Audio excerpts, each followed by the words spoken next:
dengan nomor induk mahasiswa 073. Di sini saya akan menceritakan dongeng yang berjudul Mutiara dan Permata di Kebun Anggur. Dahulu kala ada seorang petani yang menanami seluruh perkebunannya dengan pohon anggur.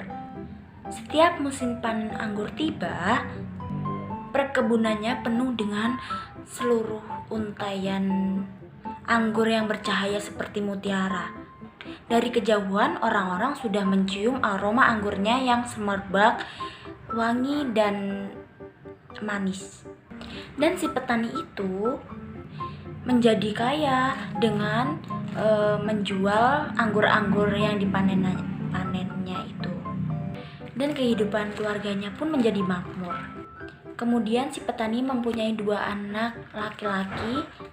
Sejak kecil, kehidupan anaknya tidak pernah ada kekurangan sedikit pun, dan mereka pun tidak pernah membantu pekerjaan ayahnya tersebut, seperti menjadi petani gitu, tidak pernah. Dia tidak pernah membantu ayahnya loh.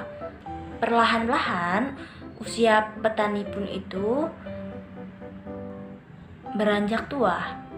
Tidak setelah lama istrinya meninggal, dia menderita sakit parah sehingga kebun anggurnya itu tidak ada yang mengurus sama sekali karena dia sakit. Si petani pun menangis sedih karena anggurnya tidak terawat dan kering dan hanya menghasilkan anggur yang sangat kecil. Kedua anak laki-lakinya itu hanya bisa hidup bersenang-senang, menghambur-hamburkan uang. Dan dalam waktu sekejap, anak laki-lakinya si petani telah menghabiskan harta yang dimiliki sang petani. Sebelum meninggal, si petani pun memanggil kedua anaknya tersebut. Dia lalu berkata dengan sungguh-sungguh, "Anak-anakku, ayah menimbun sebuah guci mutiara yang berisi mutiara dan berisi permata di kebun anggur. Pergunakanlah mutiara dan permata itu dengan sebaik-baiknya." Setelah bicara, si petani pun meninggal dunia. Setelah ayahnya meninggal dunia, si anak laki-laki pun keduanya bergegas mengambil sekop dan cangkul untuk menggali tanah di kebunnya. Mereka telah menggali tanah kebun sehingga berbulan-bulan tapi tidak menemukan sama sekali guci yang dibilang ayahnya tersebut.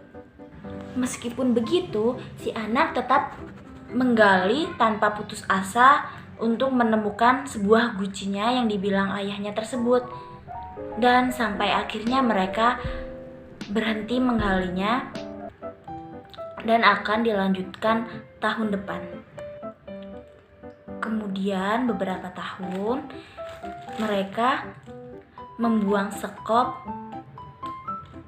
dan cangkul, lalu dia duduk di tanah dan berpikir. Nah, tepat saat itu mereka baru menyadari untayan-untayan anggur yang terdapat di atas kepala mereka. Lalu mereka berbicara, "Ternyata mutiara dan permata yang ayah berikan kepada kita tidak terdapat di dalam tanah, tetapi tergantung di atas pohon anggur." Kemudian si anak memanen semua anggur tersebut dan dia memanennya, lalu dia membagi-bagikan kepada tetangganya, dijual dan dimakan dia sendiri, dan dia hidup pun bahagia berdua. Terima kasih, itulah cerita dari saya. Kurang lebihnya mohon maaf. Wassalamualaikum warahmatullahi wabarakatuh.